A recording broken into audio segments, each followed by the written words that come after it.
ఎన్నెన్నో శోధన బాధలు రేగి నన్ను కృంగదీయ పోరాడినన్ ఘనమైన నీ విశ్వాసం నాకు చూపినా కన్న తండ్రి నిండు కొనియాడెదన్ ఘనమైన నీ విశ్వాసం నాకు చూపినా కన్న తండ్రి నిండు కొనియాడెదన్ ఆనందముగా యెహోవా నీ కృపలన్నీ అన్ని కాలములు కీర్తించెదన్ ఆనందముగా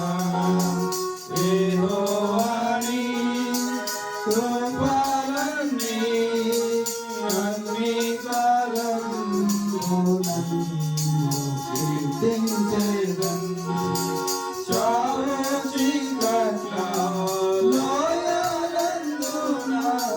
జీవపు వెలుగై త్రోవ చూపి చావు చీకట్ల లోయలందున జీవపు వెలుగై త్రోవ చూపి దేవా తోడై నడిపించి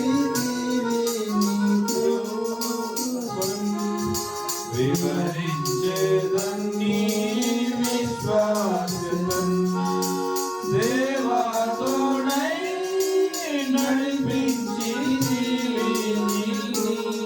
కృపన్ వివరించేదన్ నీ విశ్వాసం ఆనందముగా యెహోవా నీ కృపలన్నీ అన్ని కాలములందు కీర్తించెదన్ ఆనందముగా యెహోవా నీ కృపలన్నీ అన్ని కాలములందు కీర్తించెదన్ నీతి న్యాయములు ఆధారములై నీ సింహాసనమున నిలచినవి నీతి న్యాయములు ఆధారములై నీ సింహాసనమున నిలచినవి నిత్య కృపా సత్యములు నీదు సన్నిధి నిరతంబు వేలాసే నిలచినవి నిత్య కృపా సత్యములు నీదు సన్నిధి నిరతంబు వేలాసే నిలచినవి ఆనందముగా యెహోవా నీ కృపలన్నీ అన్ని కాలములందు కీర్తించెదన్ ఆనందముగా యెహోవా నీ కృపలన్నీ అన్ని కాలములందు కీర్తించెదన్ పర్వతంబులు పారిపోయినాను అడవిలో మార్పు కలిగినాను పర్వతంబులు పారిపోయినాను అడవిలో మార్పు కలిగినాను పరిణామములు వినోదముగా పైలేసిన స్మరించేదాని విశ్వాసం పరిణామములు వినోదముగా పైలేసిన స్మరించేదాని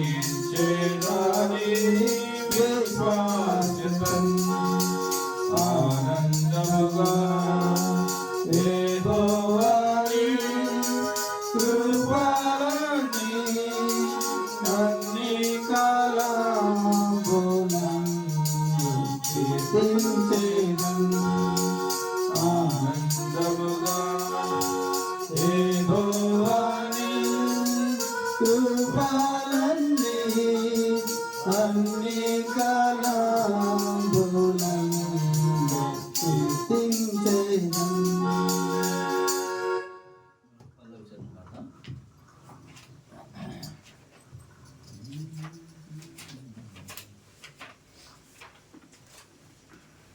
415 నీ జీవితంలో గమ్యము ఏదో ఒకసారి యోచించవా. 415 412 పాత దాంట్లో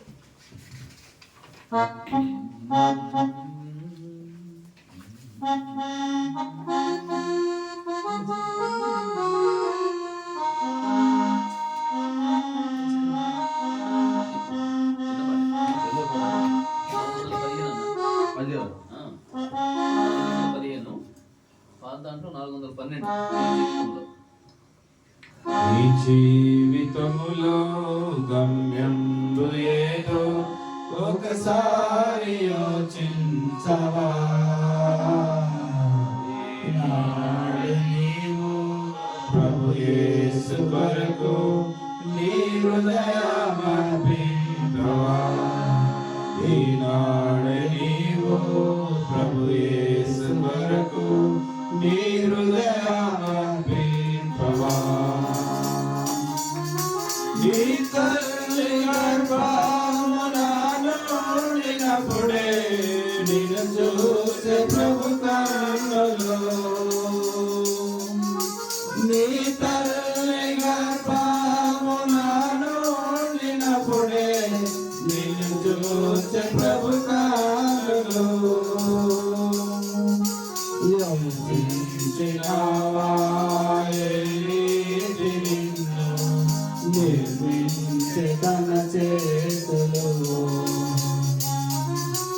యోచించినావా నిన్ను నిర్మించే తన చేతులు.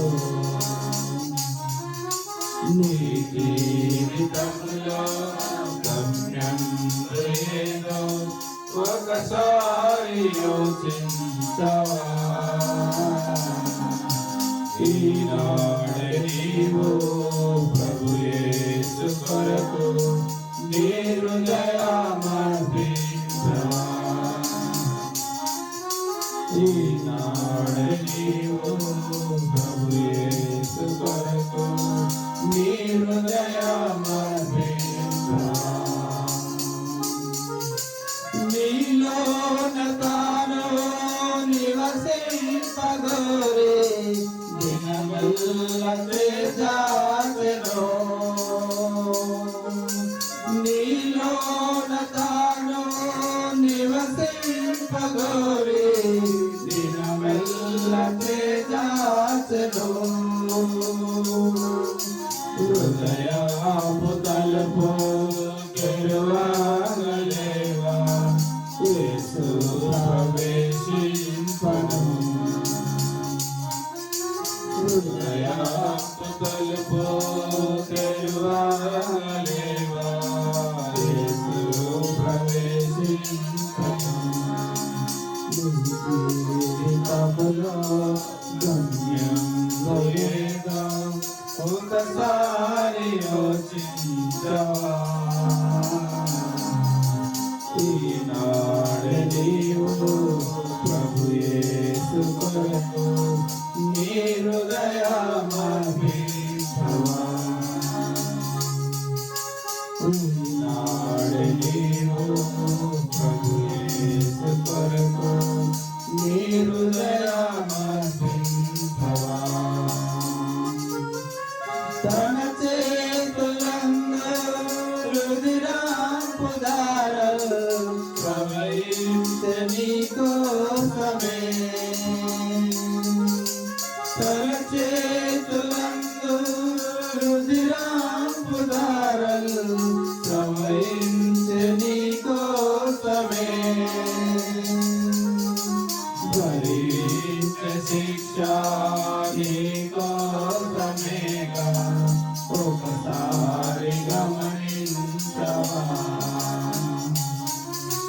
భరించ శిక్ష నీ కోసమేగా ఒకసారి గమనించవా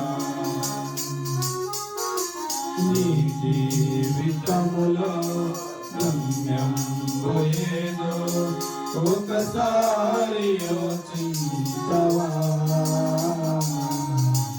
ఈనాడు నీవు ప్రభు యేసు కొరకు నీ హృదయమర్పింపవా ఈనాడు నీవు ప్రభు యేసు కొరకు నీ హృదయమర్పింపవా ప్రభు యేసు నిన్ను సంధించినటి సమయము ఈనాడేగా ప్రభు యేసు నిన్ను సంధించినటి సమయము ఈనాడేగా ఈ చోట నుండి ప్రభు యేసు లేగా పోవోకుమో సోదరా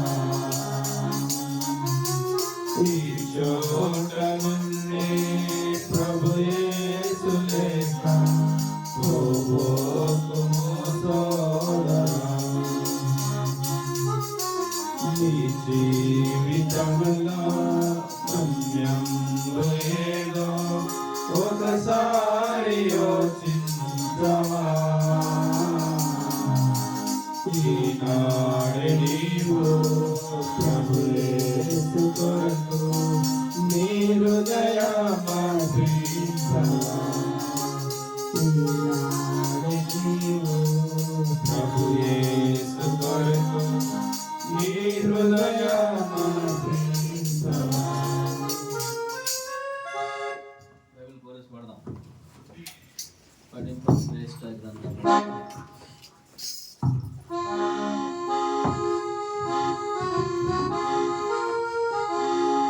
పఠింప శ్రేష్ఠ గ్రంథము బైబిల్ పఠింప శ్రేష్ఠ గ్రంథము బైబిల్ అనుదినం పఠించిన ప్రేమ తోడ నడుపును ఓ పఠింప శ్రేష్ఠ గ్రంథము Bible The best book to read is the Bible. The best book to read is the Bible. If you read it every day, it will help you all the way. Oh, the best book to read is the Bible. दुनिया में सबसे प्यारे पुस्तक Bible दुनिया में सबसे प्यारे पुस्तक बाइबल पढ़े जो उसको रोज पढ़ो सामने कदम कोई ना हो ओ दुनिया में सबसे प्यारे पुस्तक बाइबल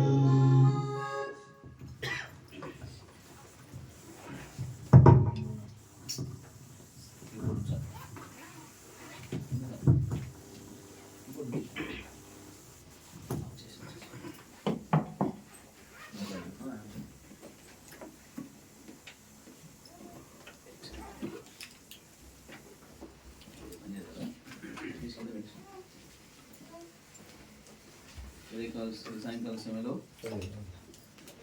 హలో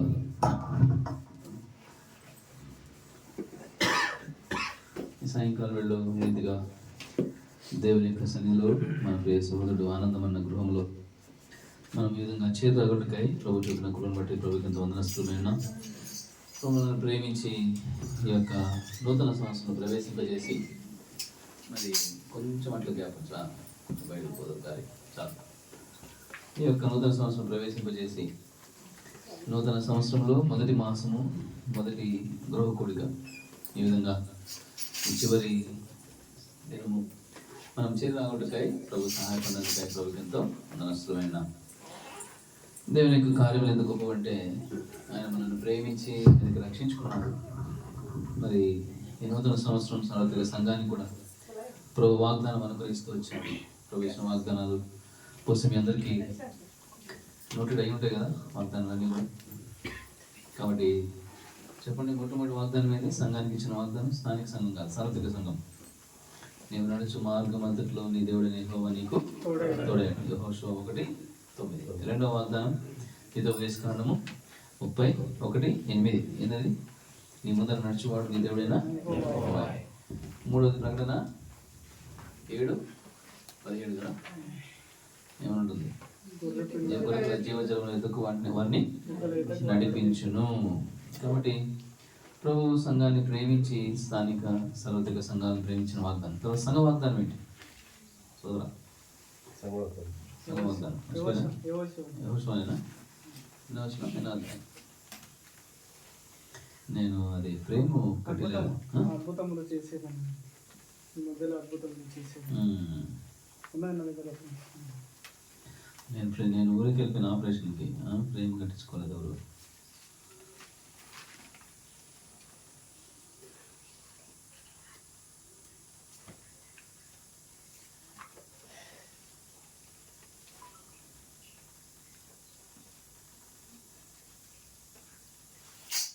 యెహోషువ 3:5 తీయండి అందరూ. యెహోషువ గ్రంథం 3:5.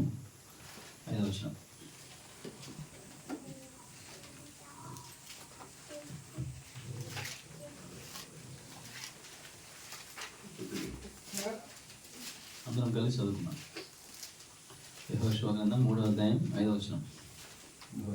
మరి యెహోషువ, రేపు యెహోవా మీ మధ్య అద్భుతాలు చేయక మిమ్మల్ని మీరు పరిశుద్ధపరచుకుని జనులకు ఆజ్ఞ ఇచ్చెను.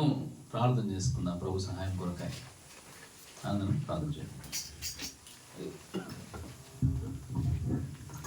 పరిశుద్ధమైన తండ్రి, ప్రేమ నమ్మకం గొప్ప దేవ, రాత్రికాల సమయంలో మరి భువనగిరిపల్లిలో కాటేజ్ మీటింగ్లో ప్రభాని దాసులు పెట్టుకొని ప్రభా కొన్ని మాటలు మాకు వివరిస్తుండగా ప్రభాని ఆత్మకార్యాన్ని ప్రభా మా మధ్య సంచరింపు చేయండి. ప్రభా కొద్ది మాటలను ప్రభా ఫలభరితంగా చేయండి. దాసుని ప్రభా నోటి గురవండి వాడుకోనమని ఏ సత్పరిశ్రమ ప్రార్థించాడు వేడుకుంటున్నాం తండ్రి. కాబట్టి మరి సంఘానికి ఇచ్చిన వాగ్దానం ఏంటంటే వర్షం 3:5 రేపు యెహోవా మీ మధ్య అద్భుత కార్యములను చేస్తాడు. రేపు అద్భుత కార్యాలు చేస్తాడు. రేపు అంటే ప్రతిరోజు బైబిల్ చదివేటప్పుడు రేపు కదా ఈరోజు కాదు అనుకోవాలి. అందుకని ఇప్పుడు అన్న మాట ఏంటంటే రేపు యెహోవా మీ మధ్య అద్భుత కార్యములు చేస్తాడు. అద్భుత కార్యం చేయడం అంటే బైబిల్లో దేవుడు ఎన్నో అద్భుత కార్యాలు చేశాడు. ఈ రాత్రి అన్న వాళ్ళ ఇంట్లో ఒక కూడిక ఏర్పాటు కొరకాయి. పోయిన నెలలోనే మరి అన్న ఎవరో జ్ఞాపకం చేసినారు నాకు. మన నెక్స్ట్ మంత్ ఇక్కడ ఉంటారన్న. కొత్త సంవత్సరంలో మరి వాగ్దానాలు కొరకాయి అన్ని విషయాల్లో కూడి కలిగి ఉన్నాం ఆలోచన కలిగి ఉన్నామని తలంపు. కాబట్టి దేవుడు మరి ఈ విధంగా అనుకూలపరిచాడు. ఈ విధంగా ఆనందన గృహంలో చేరి సంఘమంతా కలిసి స్థానిక సంఘంతో కరిమేలుగా మేము కూడా రాగలకై ప్రభు సహాయపడుతూ వచ్చాడు. అయితే ప్రభు ఇచ్చిన వాగ్దానాలు ఎంతో గొప్పవి, ఎంతో శ్రేష్టమైనవి. ఆయన వాగ్దానములు అవునన్నట్టుగానే ఉన్నవి. ఆయన వాగ్దానం ఇచ్చి నెరవేర్చే దేవుడే అంటూ వచ్చాడు. అయితే ప్రాముఖ్యంగా దేవుని వాక్యం ద్వారా చెప్పాలంటే యెహోషువ తెల్లవారుజామునే లేచాడు. తెల్లవారుజామున లేచి మరి యోర్దాన్ దగ్గర నిలబడ్డారు. వచ్చి అందరూ యోర్దాన్ దాటాలి. యోర్దాన్ అడ్డంగా ఉన్నది.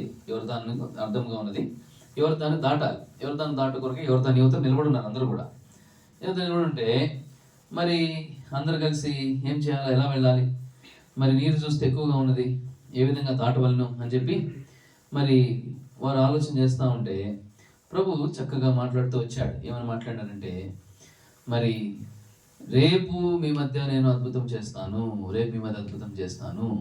అయితే మిమ్మల్ని మీరు ఏం చేసుకోవాలా? పరిశుద్ధపరచుకోవాలి. అద్భుతములు జరగాలంటే మన ఆత్మీయ జీవితంలో పరిశుద్ధత చాలా ప్రాముఖ్యం. దానికంటే ముందు ఒక మాట తరం చెప్పాలని ఆశపడుతున్నాను. ఏంటంటే ప్రభు మనల్ని ప్రేమించి నూతన సంవత్సరం ఇచ్చాడు. ప్రభు మనల్ని ప్రేమించి మరొక సంవత్సరం పొడిగింపజేశాడు. ప్రభు మనల్ని ప్రేమించి ఈ 2026 సంవత్సరం ప్రవేశింపజేశాడు. అందరి బట్టి మనం ప్రభుకి కృతజ్ఞతాస్తుతులు చెల్లించేవారం ఉన్నాం. అందరి బట్టి ప్రభుని స్తుతించేవారం ఉన్నాం.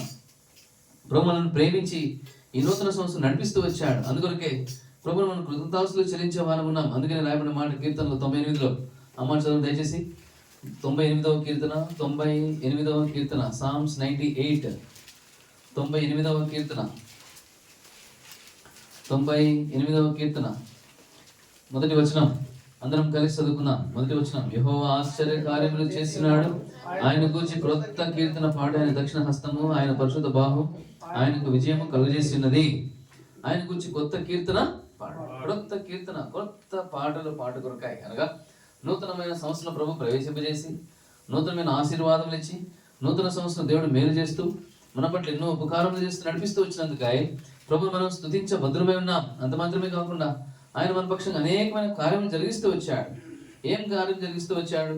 మన పట్ల మేలు చేసినాడు, ఉపకారం చేస్తూ వచ్చాడు, ఆశ్చర్యక్రియలు జరిగిస్తూ వచ్చాడు.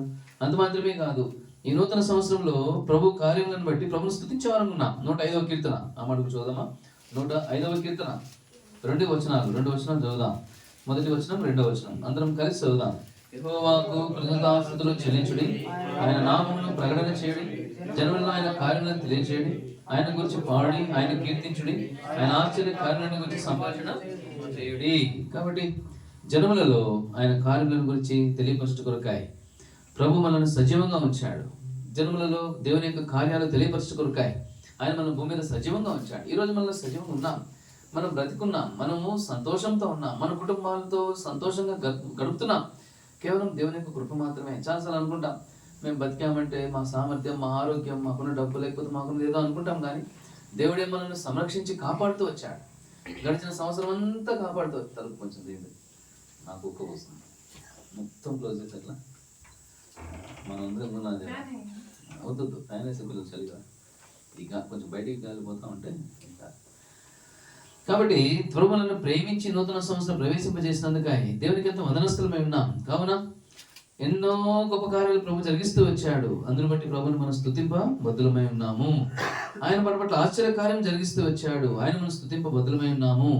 కావున ఆయన చేత ఏర్పరచబడిన వారం కాబట్టి ఆయన క్రియలను జ్ఞాపకం చేసుకోవాలా. ఏం జ్ఞాపకం చేసుకోవాలా? ఆనాడు అబ్రహాం కార్యం చేశాడు, అబ్రహాం జీవితంలో మేలు చేశాడు, దాన్ని బట్టి జ్ఞాపకం చేసుకోవాలి. యాకోబు జీవితంలో మేలు చేశాడు, దాన్ని బట్టి జ్ఞాపకం చేసుకోవాలని చెప్తున్నాడు. 105వ కీర్తన ఆయన చూడండి. 105వ కీర్తన 5వ వచనం, ఆయన దాసుడైన అబ్రహాము వంశస్థులారా, ఆయన ఏర్పరచుకున్న యాకోబు సంతతి వలన ఆయన చేసిన ఆశ్చర్య కార్యములను జ్ఞాపకము చేసుకోవాలి. జ్ఞాపకం చేసుకోవాలి. ఏంటి జ్ఞాపకం? ప్రభు మనను మన పట్ల మేలు చేస్తున్నాడు, ప్రభు మన కార్యములను సఫలపరుస్తున్నాడు, మన పట్ల ఉపకారములు చేస్తున్నాడు. దేవుడు జీవము గల దేవుడు కాబట్టే, ఆయన జీవము గల దేవుడు ఉన్నాడు కాబట్టే మన పట్ల ఎన్నో ఉపకారాలు చేస్తున్నాడని మనం ఎప్పుడూ జ్ఞాపకం చేసుకోవాలి. ఈ దినం మనం సజీవంగా ఉన్నామంటే ఆయన చేసిన కార్యాలను ఎన్నటికీ కూడా మర్చిపోరా. ఆయన చేసిన కార్యాలను ఎన్నటికీ కూడా విడిచిపెట్టరాదు. ఎప్పటికీ జ్ఞాపకం చేసుకుని ప్రభుని స్తుతింప భద్రమై ఉన్నాం. అందుకొరకే అంత మాత్రమే కాకుండా మరొక మాట అంటాడు చూడండి దయచేసి. ఆయన మనం చేసిన కార్యాలను చూస్తే 107వ కీర్తన 107వ కీర్తన మొదటి 2వ వచనం, మొదటి 2 వచనాలు చదువుదాం. అందరం కలిసి చదువుదాం. మొదటి 2 వచనాలు అందరం కలిసి చదువుదాం. యెహోవా దయాళుడు, ఆయన కృతజ్ఞతాస్తుతులు చెల్లించుడి, ఆయన కృప నిత్యమును. యెహోవా విమోచించిన వారు ఆ మాట పలుకుదురు కాక. యెహోవా విమోచించిన వారు ఆ మాట పలుకుదురు కాక. కాబట్టి యెహోవా కార్యములు ఎంతో గొప్పవి. ఆయన కార్యములు ఎంతో గొప్పవి కాబట్టి ఆయన చేత విమోచింపడిన వారు ఆ మాట పలుకుతారు. చేసిన గొప్ప కార్యాల్లో మొట్టమొదటి కార్యం ఏంటో తెలుసా? మనల్ని విమోచించాడు. దేని నుంచి విమోచించాడు? 107వ కీర్తన స్టార్ట్ అయ్యేటప్పుడు విమోచించాడని చెప్పి రాశాడు. 106వ కీర్తన అంతా చదివితే ఏం జరిగిందో అక్కడ రాయబడింది అనమాట.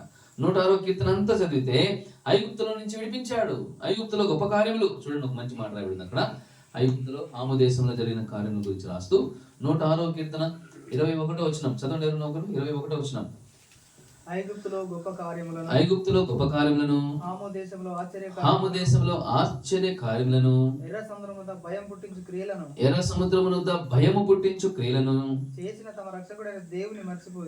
తమ రక్షకుడైన దేవుణ్ణి ఏం చేసినారంట?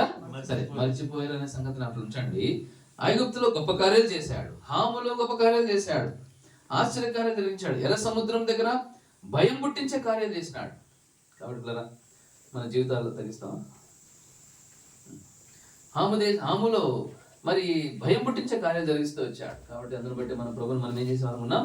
మన ప్రభు మనం స్తుతించే బద్దులమై ఉన్నాము.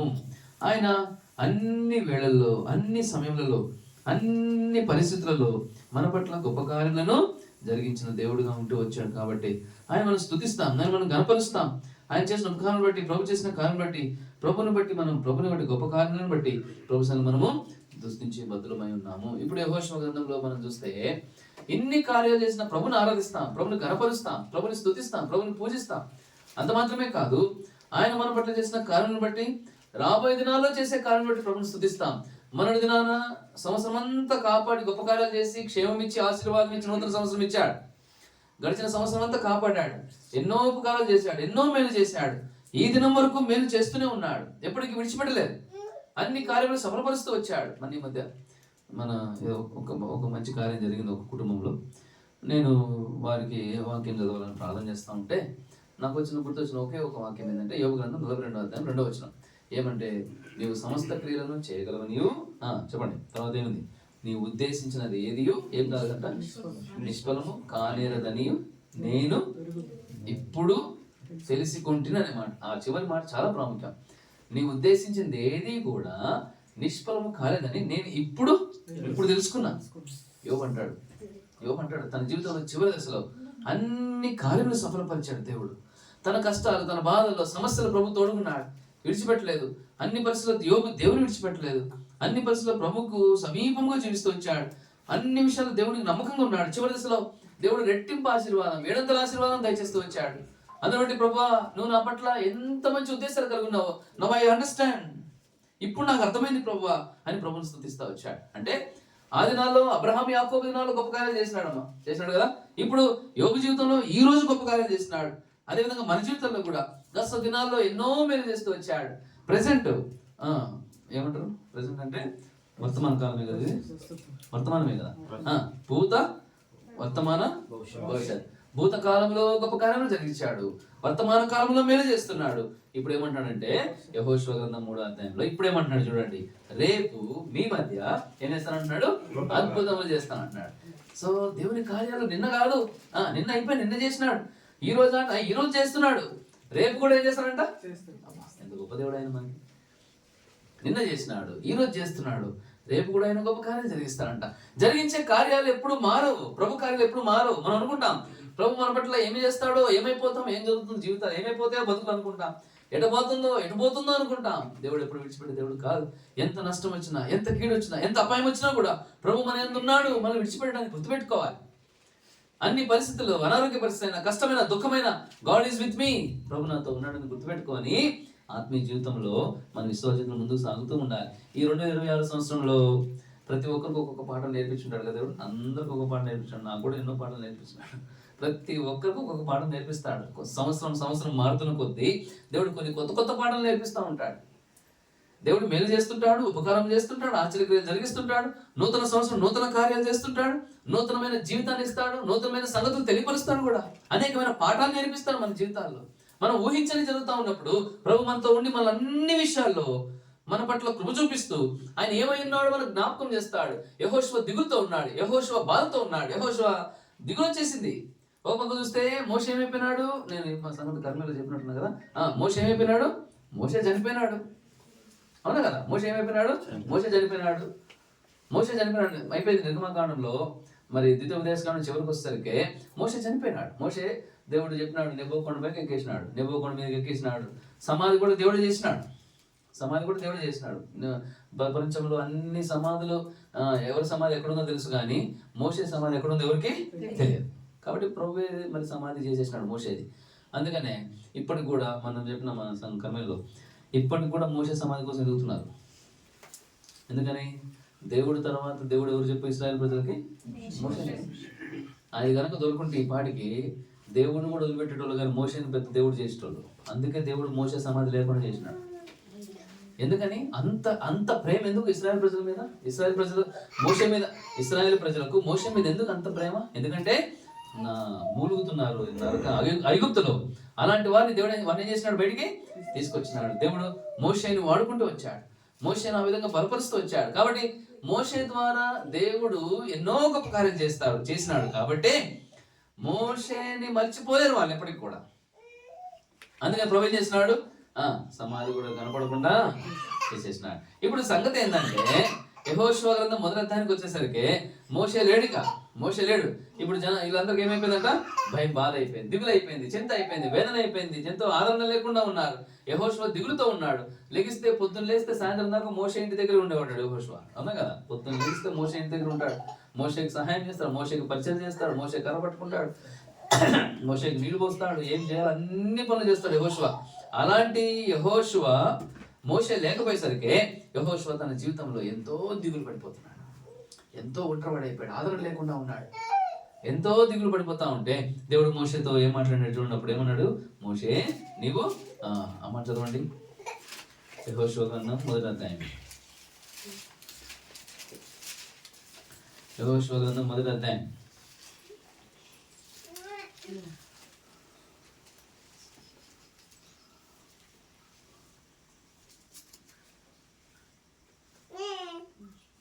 ఆరో వచనం కదా,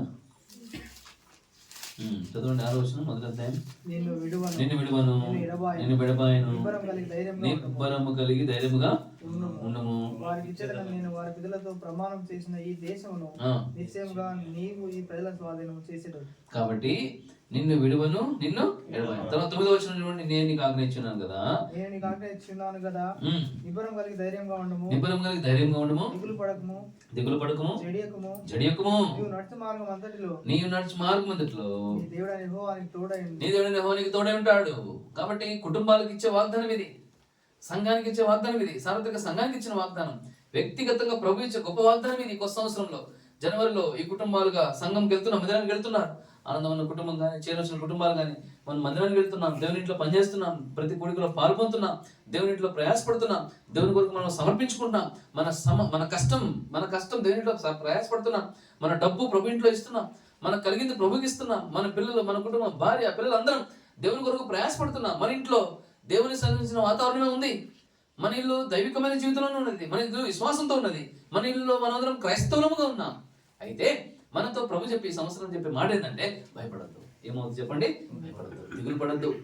మోషే చనిపోయిన సంగతి ఎప్పుడైతే యెహోషువకు తెలిసిపోయిందో, యెహోషువకి ఏమైపోయింది? దిగులు వచ్చేసింది లోపల. అయ్యో నేను ఎట్లా చేయాలి, ఇప్పుడు నేను ఎట్లా చేయాలా? నేను ఇంతమంది ప్రజలు ఆనాడు మోషేని చంపడానికే రాలేతున్నారే, నన్ను మాత్రం ఖచ్చితంగా చంపేస్తారు. అంతమంది ప్రజలు ఉన్నారు, వీళ్ళు సామాన్యులు కాదు, వీళ్ళ దగ్గర నేను ఎట్లా చేయాలని చెప్పి యెహోషువ భయపడతా ఉంటే ప్రభు ఏం చెప్పినాడు?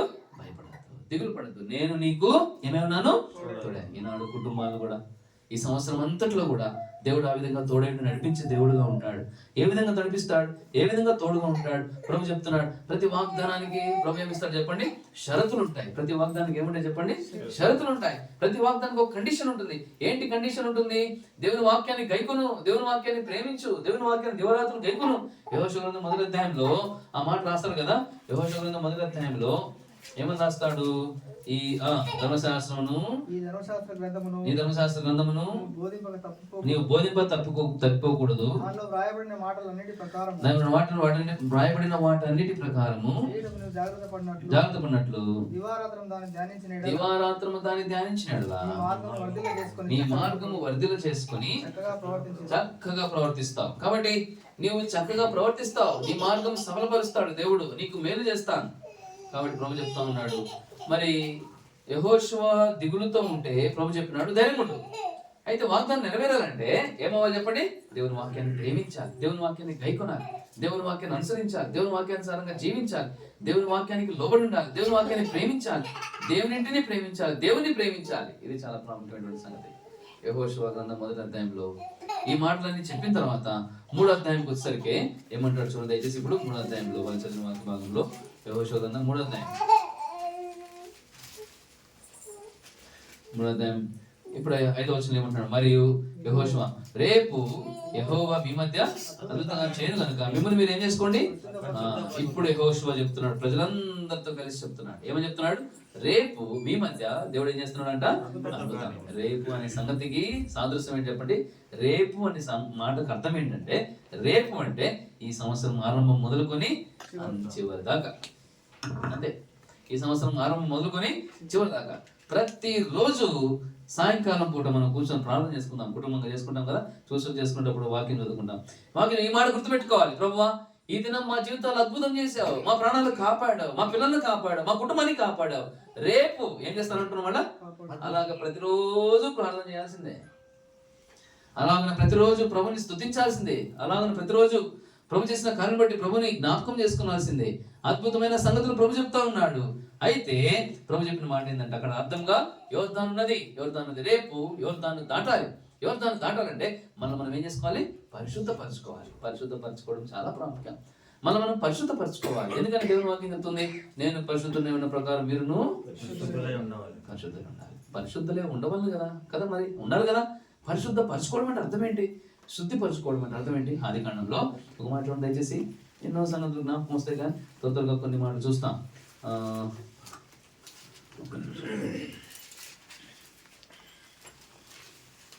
35వ అధ్యాయం, ఆది కాండం 35వ అధ్యాయం, ఆది కాండము 35వ అధ్యాయం, ఆది కాండం 35వ అధ్యాయం 2-3 వచనాలు చదువు సోదరా. యాకోబు తన ఇంటి వారితోను తన యుద్ధనున్న వారందరితోను మీ యుద్ధనున్న అన్య దేవతలను పారవేసి మీరు శుచిపరచుకొని మీ వస్త్రములను మార్చుకొనుడి. మనము లేచి బేతేలునకు వెళ్ళుదాం. మనం లేచి ఎక్కడ పోదాం? మనం పోదాం, బేతేలుకు పోవాలా. బేతేలు అంటే దేవుని ఇల్లు, దేవుని మందిరం. బెత్లెహేం అంటే సరే చెప్పు. నువ్వు ఒక్కడేనా బెత్లెహేం? ఎంతమంది ఉన్నారు? బెత్లెహేం అంటే ఏందమ్మా చెప్పండి. రొట్టెల ఇల్లు, హౌస్ ఆఫ్ బ్రెడ్. బేతేల్ అంటే బేతేల్ కానీ రొట్టెలు కాదు. రొట్టెలు బెత్లెహేం అంటేనే. బేతేల్ అంటే దేవుని మందిరం అంతే. బేతేల్ అంటే దేవుని మందిరం, బెత్లెహేం అంటే రొట్టెల ఇల్లు. ఈ రెండు ఒకటే అర్థం. యేసు ఏం చెప్పినాడు? జీవాహారము నేనే. దేవుని మందిరం బెత్లెహేం అయినా బేతేల్ అయినా దేవుని నివాస స్థలమే. అందుకే మందిరానికి బెత్లెహేం అని పేరు పెట్టినారు. కాబట్టి బెత్లెహేం అనే పేరు ఎందుకు పెట్టినారు అంటే దేవుని నివాస స్థలం, దేవుని స్థలం. మనం లేచి బేతేలుకి వెళ్దామంటే ఈ రోజు మనం ఏం చేసుకోవాలా? మనం ఏం చేసుకోవాలా? శుద్ధిపరచుకోవాలా, శుభ్రంగా శుద్ధిపరచుకోవాలా. ఇప్పుడు యెహోషువ ప్రజలందరినీ పిలిచి రేపు దేవుడు మీ మధ్య ఏం చేయబోతున్నాడు అద్భుతం చెప్తాం. కాబట్టి మిమ్మల్ని మీరు ఏం చేసుకోండి? పరిశుద్ధపరచుకోండి. ఈ రోజు ఆదికాండం 35 యాకోబు మన భార్యలందరినీ పిలిచి అమ్మ వీళ్ళందరూ శుద్ధిపరచుకోండి, పరిశుద్ధంగా ఉండండి, రేపు మనం బేతేలుకు పోవాలన్నాడు. అక్కడ దేవుని మందిరం ఉంది. ఇప్పుడు యెహోషువ అమ్మ మనం యోర్దాను దాటాలా. యోర్దాను అవతల ఏముంది? యోర్దాను యువతలు ఏముంది అని తెలియాలి ముందు. యోర్దాను యువతలు ఏముంది? యోర్దాను యువతలు ఇశ్రాయేలు ప్రజలు ఉన్నారు. కనాన్ దాటి ఎర్ర సముద్రం దాటి వచ్చినారు, మారా దాటి వచ్చారు, సుక్కోతు దాటి వచ్చారు, చేదైన అనుభవం గుండా వచ్చారు, ఐగుప్తు చీకటి నుంచి వచ్చారు, ఐగుప్తు శ్రమ నుంచి వచ్చారు, ఐగుప్తు తెగుడు నుంచి వచ్చారు, ఎర్ర సముద్రం భయంకరమైన పాపం ఎర్ర సముద్రం దాటి వచ్చారు. ఎర్ర సముద్రం దాటిన తర్వాత మారా వచ్చింది, చేదు నీళ్లు, చేదు అనుభవం నుంచి వచ్చారు, సుక్కోతు ఎండిపోయిన స్థలం నుంచి వచ్చారు. ఇప్పుడు ఎదురుగా ఏముందంట? యోర్దాను నది ఉన్నది. ఇప్పుడు యోర్దాను అవతలకు పోతే కనాన్ ఉంది. యోర్దాను అవతల ఏమని చెప్పు? కనాన్ ఉంది. కనాన్ అంటే పాలు తేనెలు ప్రవహించు దేశం. కనాన్ అంటే సమృద్ధి. కనాన్ అంటే దేవుడిచ్చే స్వాస్థ్యం. కనాన్ అంటే గొప్ప సంగతులు ఉన్నాయి, గొప్ప ఆశీర్వాదాలు, గొప్ప దీవెనలు, ఎన్నో మేళ్లున్నాయి. రేపు నేను మీకు అద్భుతం చేయబోతున్నాను. ఆ అద్భుతం ఏంటో తెలుసా? మీరు యోర్దాను దాటడమే. అద్భుతం చేయాలంటే మన కుటుంబాలు ఎలా ఉండాలా? పరిశుద్ధమైనగా ఉండాలి, శుద్ధిపరచుకోవాలి. యాకోబు చెప్పినాడు, అమ్మలారా మనం బేతేలుకు పోవాలా, లేండి మనం ఏం చేసుకోవాలా? శుద్ధిపరచుకోవాలా. యెహోషువ చెప్పినాడు, అయ్యలారా లేండి, రేపు మన మధ్య దేవుడు ఏం చేయబోతున్నాడు? అద్భుతం. ఎందుకు మనం ఎక్కడ దాటబోతున్నాం? యోర్దాను దాటబోతున్నాం. ఏది దాటాలన్నా, ఎక్కడికి పోవాలన్నా ఈ రోజు మన జీవితాలు ఎలా ఉండాలి? పరిశుద్ధంగా ఉండాలి. మన కుటుంబాలు, మన జీవితాలు సంవత్సరం అంతా కాపాడినాడే. నేను ఇప్పుడు దాకా చెప్పినాను కదా, దేవుని కృతజ్ఞతాస్తులు చెల్లించాలి, దేవుడు మేలు చేసినాడని. ఇశ్రాయేలు ప్రజల విషయంలో ప్రభు ఎంత ప్రేమ కలిగి ఉన్నాడు చూడండి. అసలు మోషే నడిపించినాడు, తర్వాత యెహోషువ అప్పచెప్పాడు. యెహోషువ విడిచిపెట్టలే. ఐగుప్తును జయించి, ఫరోను జయించి, ఫరో ఎర్ర సముద్రం దాటి, సుక్కోతు దాటి, యోర్దాను దాకా తీసుకొచ్చాడు మోషే. ఇంకా అక్కడి నుంచి ఎవరికి అప్పచెప్పినాడు? యెహోషువకు అప్పచెప్పినాడు. అక్కడి నుంచి యెహోషువకు పెద్ద టాస్క్ అది, సామాన్యమైన విషయం కాదు అది. యెహోషువ కనానుకు పోయేలోపు కర్మీలో గమనం ఉన్నాడు. మిగతా ఇక్కడ బెత్లెహేములో చెప్పాలి ఆన్సర్. ఇప్పుడు ఎంతమంది రాజులు జయించినాడు యెహోషువ? నువ్వు కర్మేనా బెత్లెహేమా? నువ్వు వింటే ఉండు, మేమందరం వింటాం. ఈ రోజు నుంచి బెత్లెహేం విశ్వాసం. యెహోషువ ఎంతమంది రాజులు జయించినాడు చెప్పు? 31 రాజులు జయించినాడు. 31 రాజులు. జనవరి నెలలో ఎన్ని రోజులన్నా 31. ప్రతిరోజు ఒక రాజును మనం ఏం చేయాలా? ప్రతిరోజు ఒక రాజును చేయిస్తేనే మనం అడిగిపోతాం. ఇప్పుడు కనానికి పోతాం. మన ఆత్మీయ జీవితంలో కూడా, మన కుటుంబాల్లో, మన జీవితాల్లో దేవుడు ఎన్నో మేలు చేసినాడు. అయితే ఒక మాట కోరుతున్నాడు, ఏంటంటే నేను మీ మధ్య రేపు ఏం చేస్తాను? అద్భుతం చేస్తాను. ఈ రోజు మీరు ఏం చేసుకోండి? శుద్ధిపరచుకోండి సార్, శుద్ధిపరచుకోండి. శుద్ధిపరచుకోవడం చాలా ప్రాముఖ్యం. యాకోబు కూడా అదే మాట చెప్పినాడు. ఎందుకని? రాహేలు, లేయా, వీళ్ళందరూ పిల్లలు ఎంత గందరగోళం ఉంది. ఇల్లంతా ఒకలైతే అనుకోవచ్చు, ఇది భయంకరంగా నలుగురాయ, అంత గందరగోళం, పిల్ల జల్ల అంతా కలిసి ఉన్నారా, పిల్లలు, మేకలు, గొర్రెలు, పొట్టేళ్ళు, అంత గడబడగా ఉంది ఇల్లంతా. ఇదంతా పక్కన పెడితే యాకోబు మైండ్లో ఒక తలంపు వచ్చింది. నేను బేతేలు కదా తీసుకుపోయేది నా కుటుంబాన్ని, నేను, నా భార్య, నా పిల్లలు, భార్యలందరూ కలిసి లైన్లో పోవాలి బేతేలకి. ఆడేమో బేతేలు అంటేనే భయం, వణికిపోతాడు యాకోబుకి. మొదలే భయం, అసలుకే భయస్తుడు. బేతేలు అంటే ఇంకొంచెం భయం. ఎందుకని? అక్కడ రాయబెట్టి పండుకుంటే రాత్రి ఏమొచ్చింది? కళ వచ్చింది. అది కూడా మామూలు కళ కాదు, నిచ్చెన వచ్చింది. దేవదూతలు ఎక్కి దిగుతా ఉన్నారు. అప్పుడు వెంటనే అమ్మో ఇది దేవుని మందిరమే కానీ మరొకటి కాదన్నాడు. అందుకొరకే యాకోబు బేతేలుకి వెళ్ళాలంటే ఒక్కడే పోయి కలగన్నాడు, దేవుడు మాట్లాడినాడు. ఇప్పుడు కుటుంబాన్ని బేతేలుకి తీసుకెళ్లాలంటే అంత ఈజీ విషయం కాదు. మన కుటుంబాలు కూడా అంతే. ఒక్కరం ఆత్మీయంగా ఉంటాం. కుటుంబం అంతా, నా భార్య, నా పిల్లలు, లేకపోతే నా భర్త, నా పిల్లలు అందరూ ఆత్మీయంగా ఉండాలని కోరుకుంటాం. కానీ చాలాసార్లు సాధ్యపడదు. మీరు గమనిస్తున్నారు లేదా? ఏమంటారు? అవును కదా, చాలాసార్లు సాధ్యపడదు. చాలాసార్లు ఎన్నో బలహీనతలు మన కుటుంబాల్లో, మనకే అనేకమైన పరిస్థితులు, అనేకమైన కలవరములు, అనేకమైన శోధనలు. అనేక సార్లు మన పరిశుద్ధత విషయంలో క్వశ్చన్ మార్క్ వస్తుంది. కొన్నిసార్లు, ప్రభువా నేను నా కుటుంబాన్ని ఏదో చేర్చబడాలంటే ఎంత పరిశుద్ధమైన జీవితం ఉండాలి ప్రభువా, ఈ పరలోకానికి నీ పరలోక రాజ్యాన్ని చేర్చబడాలంటే పరిశుద్ధమైన జీవితం. యాకోబుకి అక్కడ భయం వేసింది. అమ్మో పోవాలంటే నేను ఒక్కడనే పోతే సరిపోదు, ఏం చేయాలి? అందరం కలిసి పోవాలా. అందరం కలిసి పోవాలంటే అందరూ ఎలా ఉండాలా? పరిశుద్ధంగా. అందుకే ముందే చెప్పేసినాడు, మిమ్మల్ని మీరు శుద్ధిపరచుకోండి. ఎందుకని? అక్కడ ఏమున్నాయి? రండి, అది కాండము 35వ అధ్యాయం, త్వరగా 35వ అధ్యాయము. ఒక్క నిమిషం,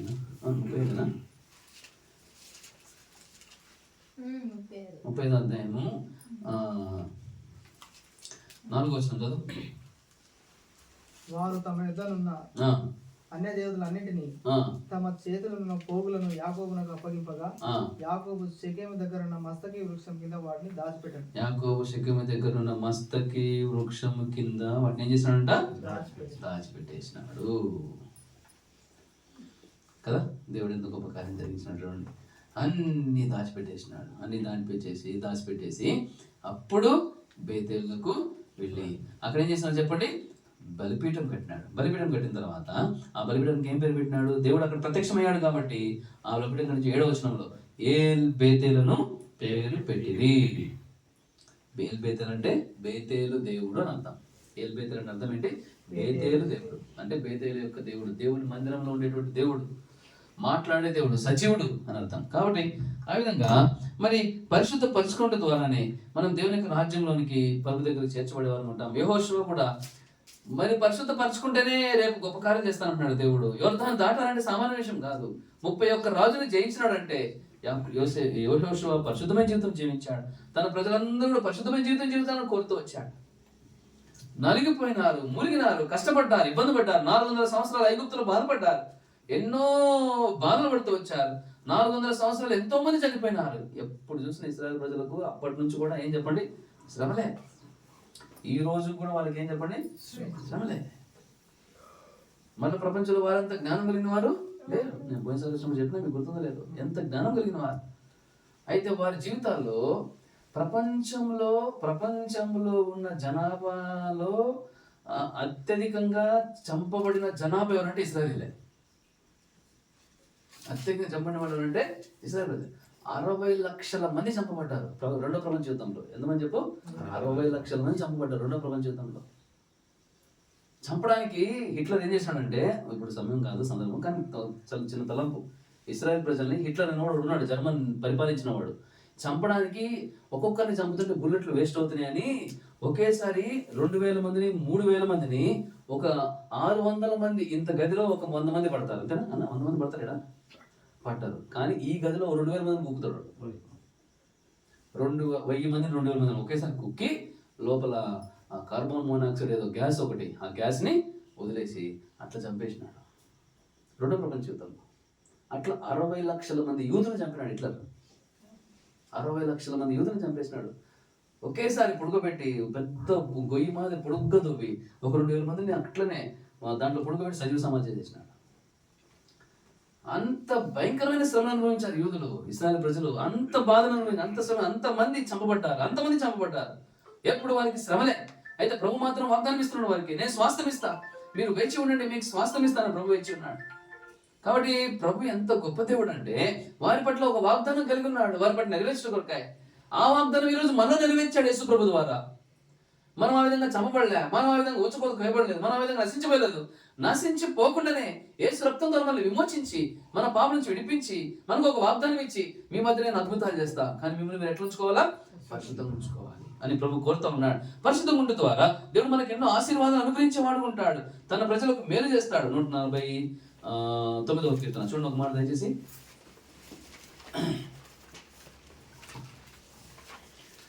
ఏం మేలు చేస్తారంట? మొట్టమొదటిగా 149వ కీర్తన 4వ వచనం చదవండి.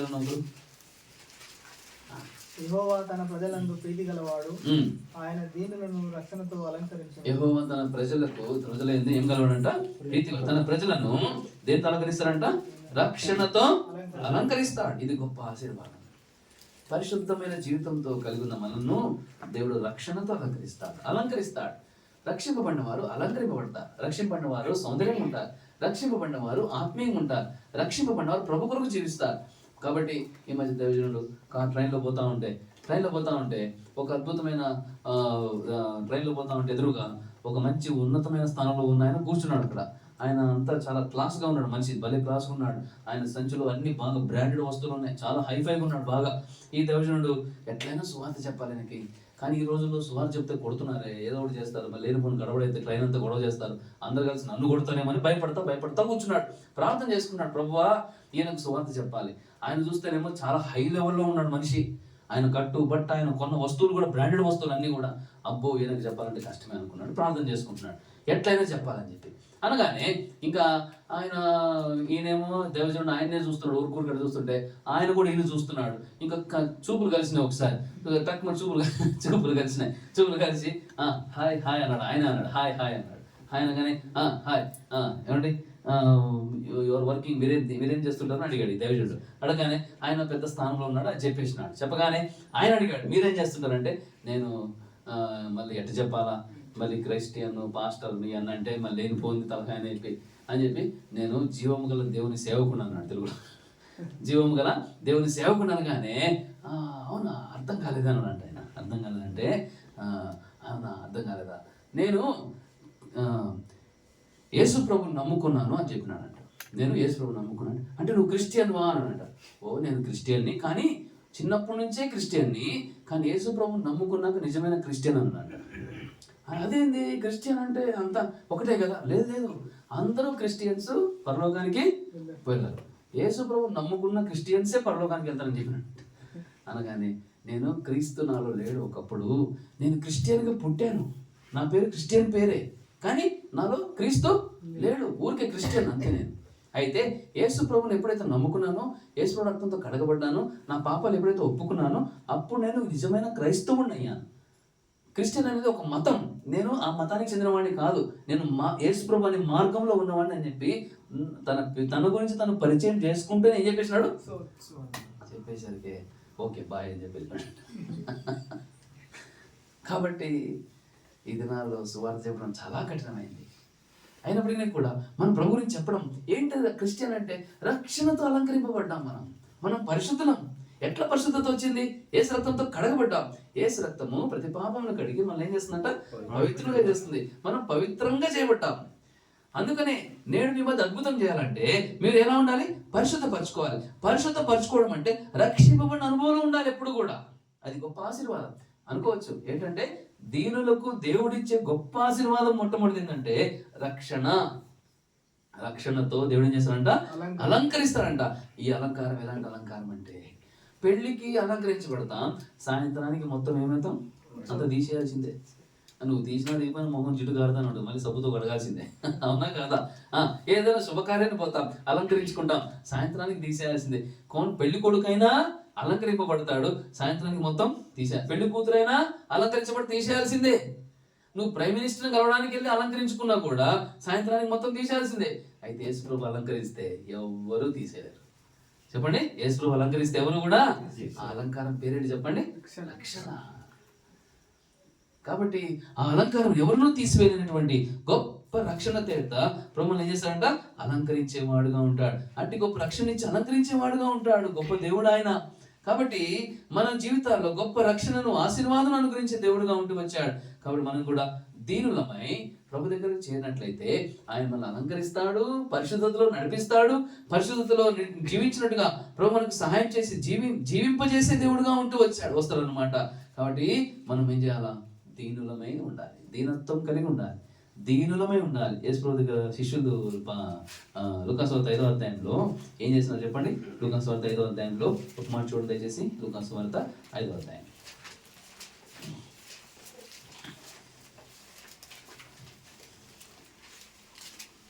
లూకాసు వార్త 5వ అధ్యాయము.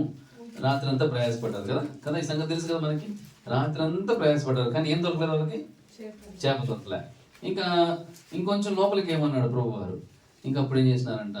లోపలికి వేసిన తర్వాత ఆరలాగు చేసి, ఆరలాగు చేసి విస్తారమైన చేపలు అందుచేత వారి వలలు పిగిలిపోవచ్చుండగా వారు వేరొక దోణిలో వారి పాలు వచ్చి తమకు సాయం చేయమని వారికి సంజ్ఞలు. వారు వచ్చి 2 దోణులు మునుగునట్లు నింపిరి. అది సీమోను పేతురు అది చూచి. చదవండి ఇప్పుడు 8వ వచనం. యేసు మోకాళ్ళ ఎదుట సాగిలపడి, ప్రభువా నన్ను విడిచిపోము, నేను. అది దీనులు ఏం చేస్తారు? ప్రభు దగ్గరకు వచ్చి క్షమాపణ కోరుతారు, సరి చేసుకుంటారు. రేపు మీ మధ్య అద్భుతాలు చేస్తానని యెహోషువ ప్రభు చెప్పిన మాట చెప్పగానే అందరూ పరిశుద్ధపరచుకొని యోర్దాను దగ్గరికి వెళ్ళారు. ఆ చరిత్ర మనం ఇంకా ఆ టాపిక్లో పోలే, ఇంకా అక్కడ ఆగిపోయాం అంతే. అసలు ఏం జరిగిందని అక్కడ అయితే దానికంటే ముందు మనం తెలుసుకోవాల్సింది ఏంటంటే, మనం పరిశుద్ధపరచబడ్డాం. ఎట్లా పరిశుద్ధపడ్డాం? రక్షణ అలంకారం చేత పరిశుద్ధపరచబడ్డాం. రెండోది ఎట్లా అలంకరించబడ్డాం? మనం ప్రభు దగ్గరకు వచ్చుట ద్వారా అలంకరించబడ్డారు, దీనులుగా చేయబడ్డాం, పరిశుద్ధపరచబడ్డాం. ఏమని? యేసయ్యా నేను పాపాత్ముడిని ప్రభువా, నేను పాపాత్ముడిని. అందుకని తెలుగులో సువార్తలు పాడం, పాప భారములతో రారా తర్వాత పాదములపై. అది ప్రభు బిడ్డలుగా మనం చేయాల్సిన పని. పాప భారముతో ఎక్కడ పడాలి? ఆయన పాదాల దగ్గర పడితేనే మన జీవితాల్లో సంవత్సరం అంతట్లో ప్రభు మేలు చేస్తాడు. దీని అర్థం ఏంటి? ప్రణీత్ అయినా, వినీత్ అయినా, టోనీ అయినా, యవనస్తులు ఇక్కడ ఉన్నారు పిల్లలు, మనమైనా, మనందరం వచ్చేది మనందరం కూడా, ఈవెన్ చిల్డ్రన్ ఆల్సో, ఎనీథింగ్ మన జీవితాలు యవనస్తులమైనా మనం దేవుడు ఆశీర్వదిస్తూ ఉంటాడు. వయసు పెరుగుతూ ఉంటుంది, దేవుడు ఒక ఫ్యూచర్ ఇస్తాడు, ఒక సెటిల్మెంట్ ఉంటుంది, మంచి ఉద్యోగం, మంచి డబ్బు, మంచి స్థాయి ప్రభు ఇస్తాడు ఖచ్చితంగా. అప్పటి వరకు ప్రతి సమయంలో కూడా మనం బ్రతికినంత కాలం, యవన కాలంలో ఉన్నప్పుడే ఆయన పాదాల దగ్గర రావాలి. ఎంత దీనులమై ప్రభు పాదాల దగ్గర ఉంటామో దేవుడు మనల్ని ఆశీర్వదిస్తాడు.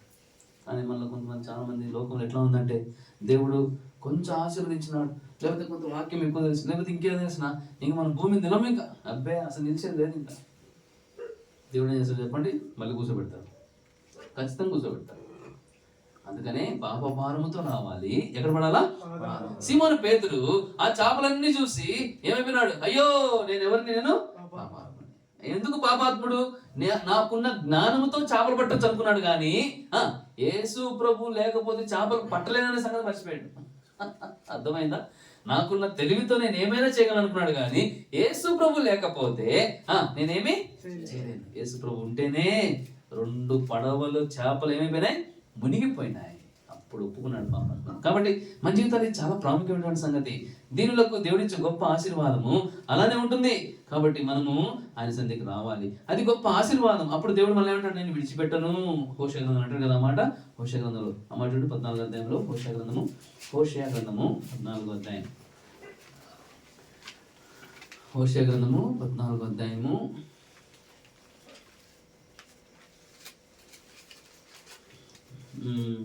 మనం ప్రభు వైపు తిరగాలి. ఎట్లా తిరగాలా? నేను చదువుతాను. మాటలు 2వ వచనం. మాటలు సిద్ధపరచుకొని యెహోవా ఎదుట తిరుగుడి, మీరు ఆయనతో చెప్పాల్సిన మా పాపములన్నిటినీ పరిహరింపము, ఎడ్లకు బదులుగా నీకు మా పెదవులను అర్పించుచున్నాము, నీవు అంగీకరింపదగినవి అవే మాకున్నవి. అర్థమైందా? కాబట్టి మీరు మా పాపములన్నిటినీ ఏం చేయ ప్రభువా, పరిహరించు. అలాగ మనం ప్రార్థన చేయాలి. ప్రభు సన్నిధిలో పరిశుద్ధతను కోరుకుని జీవించినట్లయితే ప్రభు మన జీవితంలో ఎన్నో అద్భుత కార్యాలను జరిగించే దేవుడుగా ఉంటాడు. రెండోదిగా చాలా ప్రాముఖ్యమైన మాట ఏంటంటే, దీనులకు దేవుడిచ్చే గొప్ప ఆశీర్వాద రక్షణతో అలంకరిస్తాడు, పాపాత్ములైన మనల్ని పరిశుద్ధులుగా చేస్తాడు. ఆ తర్వాత జెఫన్యా గ్రంథం 3వ అధ్యాయం, జెఫన్యా గ్రంథం చూస్తాం, ముగిస్తాం, ప్రార్థన చేసుకుందాం. జెఫన్యా గ్రంథము 3వ అధ్యాయం, జెఫన్యా గ్రంథం 3వ అధ్యాయం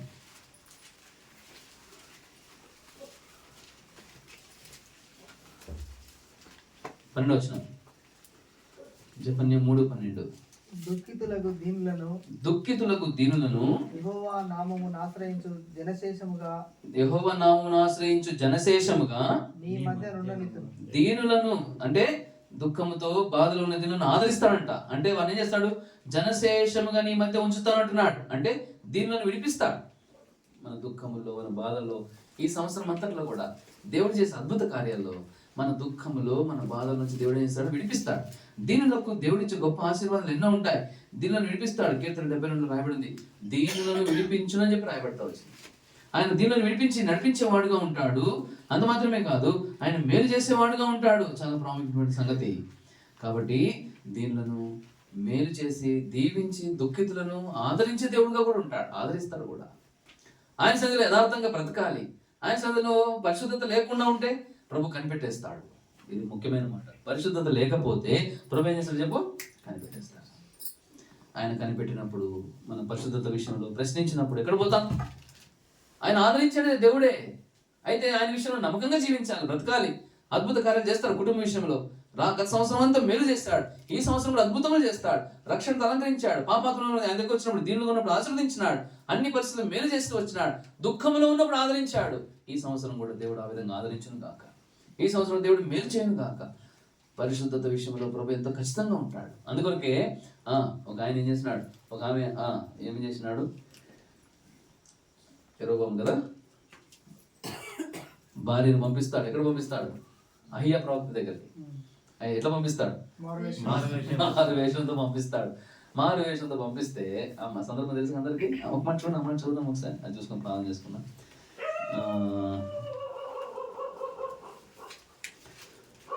మొదటి రాజులు కదా, మొదటి రాజులు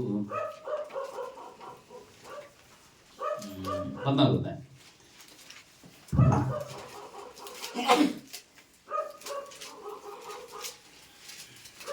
మొదటి రాజులు 14వ అధ్యాయం మొదటి వచనం. ఆ కాలమున యెరోబాము కుమారుడైన అబియా కాయల పడగా యెరోబాము తన భార్య తిట్లను, నీవు లేచి యెరోబాము భార్యవని తెలియబడకుండా మారువేషం వేసుకుని షిలోమునకు పొమ్ము. ఈ జనుల మీద నేను రాజునగుదునని నాకు సమాచారం తెలియజెప్పిన ప్రవక్తయగు అహియా అక్కడ ఉన్నాడు. ఇప్పుడు యెరోబాము కొడుకు బాగలేదు. ఇవంతా చదివే సమయంలో నేను చెప్తాను 2 మాటలు. యెరోబాము కుమారుడికి జబ్బు చేసింది అబియా. జబ్బు చేస్తే భార్యను పంపిస్తాడు. ఎక్కడ పంపిస్తాడు? అహియా ప్రవక్త దగ్గర పంపిస్తాడు. అహియా ప్రవక్త దగ్గర పోయి అంటాడు, ప్రవక్త దగ్గర అమ్మా నువ్వు పోయి అక్కడ ప్రవక్త ఉన్నాడు, నా కొడుకు బాగలేదని చెప్పు, మన కొడుకు బాగలేదని చెప్పు, వస్తాడు, బాగు చేస్తాడు. లేదా ఆయన మాట చెప్తే చాలు, ఏమవుతాడు? మంచిగా అవుతాడు. నువ్వు వెళ్ళి పో. అయితే నువ్వు యెరోబాము భార్య అని చెప్పినావంటే మాత్రం నువ్వు చచ్చిపోతావు. ఎందుకని అయ్యగారు ఘనకార్యం చేశాడు అంతకుముందు అధ్యాయంలో. పరిశుద్ధంగా ఉండాల్సింది పోయి ఏం చేసినాడు? భయంకరమైన విగ్రహాలను చేస్తూ వచ్చాడు. ఉన్నత స్థలం నిలబెట్టాను. అంత సమయం లేదు కానీ ఒక మాట చదువుతాను చూడండి. ఏం చేసినాడు? ఈ సంగతులు అయిన తర్వాత 33 వచనం, 13:33. ఈ సంగతి అయిన తర్వాత యెరోబాము తన దుర్మార్గమును విడిచిపెట్టగా సామాన్య జన్మలో కొందరిని ఉన్నత స్థలంలో యాజకులుగా నియమించాడు. సామాన్యమైన వారిని ఎట్లా నిలబెట్టినాడు? యాజకులుగా ఉండాల్సింది ఎవరు? లేవి. కానీ ఈయనేం చేసినాడు? తనకిష్టులైన వారిని యాజకులుగా ప్రతిష్ఠించి, తనకిష్టులైన వారిని యాజకులు ప్రతిష్ఠించి వారిని ఉన్నత స్థలంలోకి యాజకులుగా నియమించాడు. యెరోబాము సంతతి వారిని నిర్మూలన చేసి భూమి మీద ఉండకుండా నశించినట్టుగా ఇది వారికి ఏమైందంట? పాపకారణమైంది. ఒక ప్రక్క ప్రభు అద్భుతాలు చేస్తానంటున్నాడు, పరిశుద్ధంగా ఉండమంటున్నాడు, ఈ సంవత్సరం మేలు చేస్తానంటున్నాడు, గత సంవత్సరం చేసినట్టుగానే అంతకంటే గొప్ప కార్యాలు జరిగిస్తానంటున్నాడు. అయితే పరిశుద్ధత విషయంలో ప్రభు ఎక్కడ కూడా కాంప్రమైజ్ కాడు. కానీ యెరోబాము పొరపాటు చేసినాడు. అక్కడ పరిశుద్ధత పోగొట్టుకున్నాడు, విగ్రహాలను చేస్తూ వచ్చినాడు, సొంతంగా యాజకులు నిలబెట్టుకున్నాడు. కాబట్టి ఒక రంగం చెప్పాలంటే సొంత పరిచయం చేసినాడు ఆయన.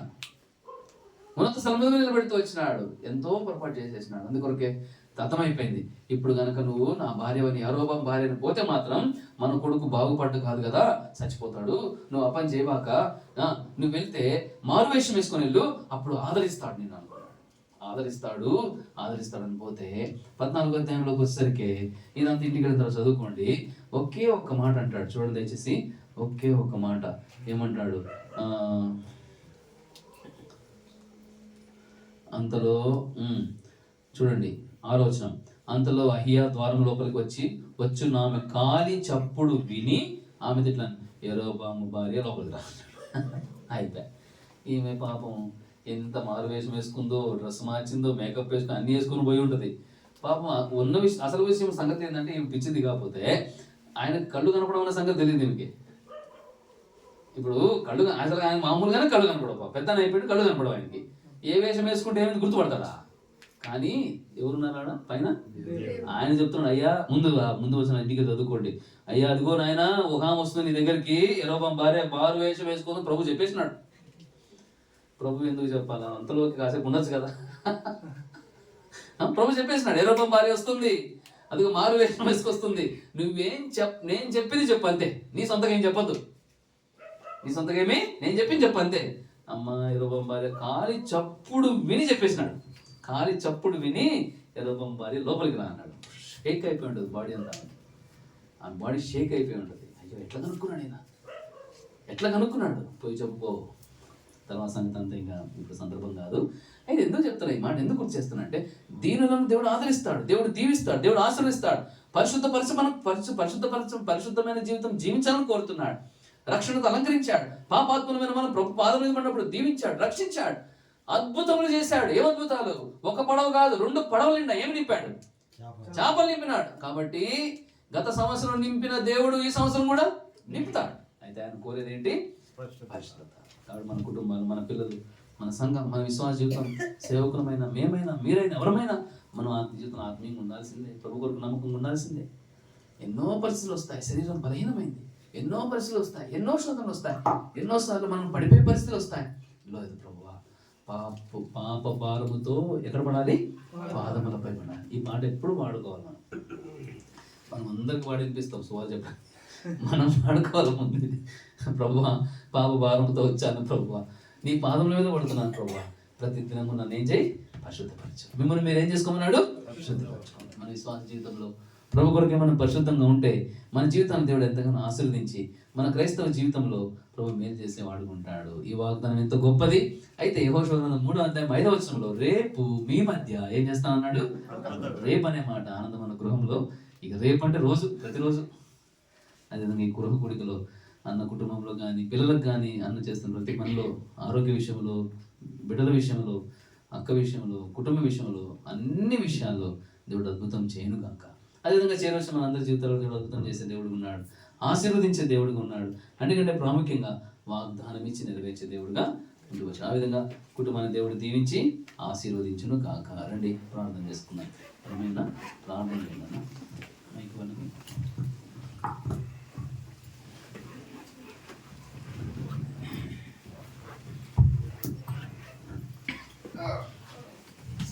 కృపా సత్య సంపూర్ణుడు అయిన మా ప్రియ పరలోకపు తండ్రి, మరొకసారి మా ప్రభువును, మా ప్రియ రక్షకుడైన యేసుక్రీస్తు వారి అతి శ్రేష్టమైన, ఘనమైన, పరిశుద్ధమైన నామములో ఈ యొక్క రాత్రికాల సమయంలో ప్రభా, మరి మీ ప్రియులు, మా సహోదరుడు ఆనందన్న వారి గృహంలో ప్రభా, మీ సన్నిధిని, మీ సహవాసాన్ని మాకు ఇచ్చేందుకు వందనాలు చెల్లిస్తున్నాం. అదే సమయంలో మీ దాసుని మీ యొక్క సులువు సాటి మరోపరుచుకొని మీరు ఉద్దేశించినటువంటి మాటలు మీ దాసుల ద్వారా మా మధ్యకు తీసుకొచ్చినందుకు వందనాలు చెల్లిస్తున్నాం ప్రభా. మరి మొట్టమొదటిగా యెహోషువ గ్రంథం 3:5 ప్రకారముగా రేపు మీ మధ్యను అద్భుత కార్యములు యెహోవా జరిగిస్తాడని జనులకు వివరించిన విషయాన్ని ప్రభా జ్ఞాపకం చేస్తూ వచ్చారు. యెహోషువ ద్వారా ఈ మాటలు విన్న ప్రజలు ఎంతో ప్రభావం పరిశుద్ధపరుచుకున్నారు. కొంతమంది పరిశుద్ధపరచుకోలేకపోయినారు, వారు తగిన నష్టం జరిగింది. అయితే ఎవరైతే పరిశుద్ధపరుచుకున్నారో, ఆయన యొక్క మాటలు ఎవరైతే విన్నారో వారందరూ కూడా అద్భుత కార్యాలు చూసినారు. కాబట్టి ప్రభా, ఈ కాలంలో ఈనాడు కూడా మీ యొక్క పరిశుద్ధాత్మ ద్వారా ప్రభా మా వినికిడిలో తీసుకొచ్చినటువంటి నీ మాటలను బట్టి ప్రభా మేము మరి జరగబోయేటువంటి భవిష్యత్తు కాలంలో గొప్ప అద్భుత కార్యములను మీరు జరిగించే దేవుడు నమ్ముచున్నాను. అయితే ప్రభా, మేము నీవు చెప్పినటువంటి మాట చొప్పున మేము పరిశుద్ధపరుచుకుంటూ ఆ ప్రభా నువ్వు చేసేటువంటి నువ్వు చూపించినటువంటి ఆ యొక్క మార్గంలో మేము నడిచే వరకు ఉండడానికి మనందరూ కూడా సిద్ధపరచమని ప్రార్థన చేస్తున్నాం. అది నీ సన్నిధికి వచ్చినటువంటి ప్రతి ఒక్కరిని జ్ఞాపకం చేసుకోండి. ప్రతి ఒక్కరితో మీరు మాట్లాడుతూ వచ్చారు. ప్రతి ఒక్కరు కూడా ప్రభా భయభక్తులు కలిగి నీ మాట విని శ్రద్ధగా ప్రభా ప్రతి ఒక్కరూ పరిశుద్ధపరుచుకొని ప్రభా నీ రాజ్య వారసులుగాను నీ రాజ్య వ్యాప్తం కొరకు కష్టపడి ప్రభు నడిచే వరకు ఉండడానికి సహాయం చేయండి. ఎంతో మేలు ఆశీర్వాదం అనుగ్రహించండి. ఇక్కడికి వచ్చినటువంటి ప్రతి ఒక్కరిని ఈ కుటుంబానికి ప్రభా దీవెనలు ఆశీర్వాదాలు అనుగ్రహించమని రాబోయే కాలంలో భవిష్యత్ కాలంలో ఎన్నో అద్భుతాలు ఇక్కడ ఈ గృహానికే కాక ఈ గ్రామానికను చుట్టూ ఉన్నటువంటి గ్రామానికను అద్భుత కార్యాలు జరిగించి నీ నామం మీరు మహిమపరుచుకుంటూ ప్రభా జరగాల్సిన విషయాలన్నీ కూడా మీ దాసుల ద్వారా తెలియజేస్తూ వచ్చారు. అట్టి కార్యములను జరిగించి మీ నామం మహిమ తెచ్చుకోమని యేసు క్రీస్తు వారి నామములో ప్రార్థించి పెట్టుకుంటున్నాం తండ్రి. ఆమేన్.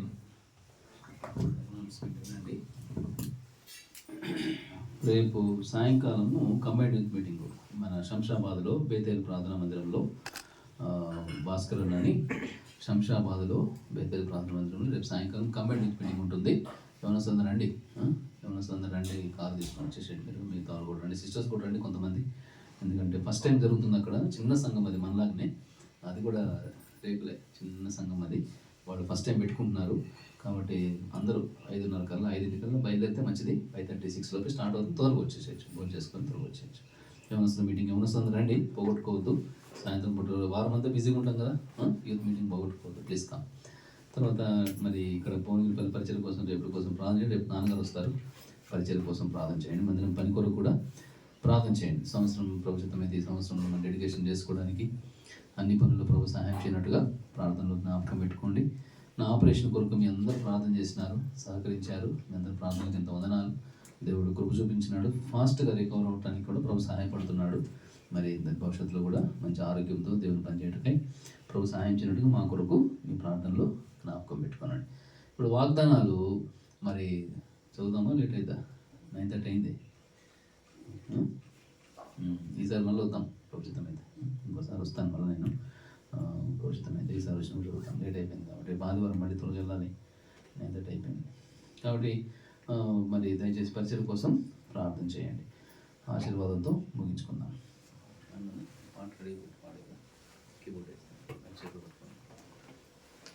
మన తండ్రి అయిన దేవుని ప్రేమ, ప్రభువైన యేసుక్రీస్తు వారి యొక్క అపారమైన కృప, పరిశుద్ధాత్మ దేవుని యొక్క సన్నిధి సహవాసం చేరి వచ్చిన మనకును సకల పరిశుద్ధులకును, ముఖ్యంగా సోదరుడు ఆనందమైన కుటుంబమునకును, బెత్లెహేం ప్రార్థన మందిరమునకును, భువనగిరిపల్లి గ్రామస్తులందరికీ, స్థానికంగా చేరి వచ్చిన పరిశుద్ధులందరికీ ఇది మొదలుకొని సదాకాలము తోడేండి నడిపించును గాక.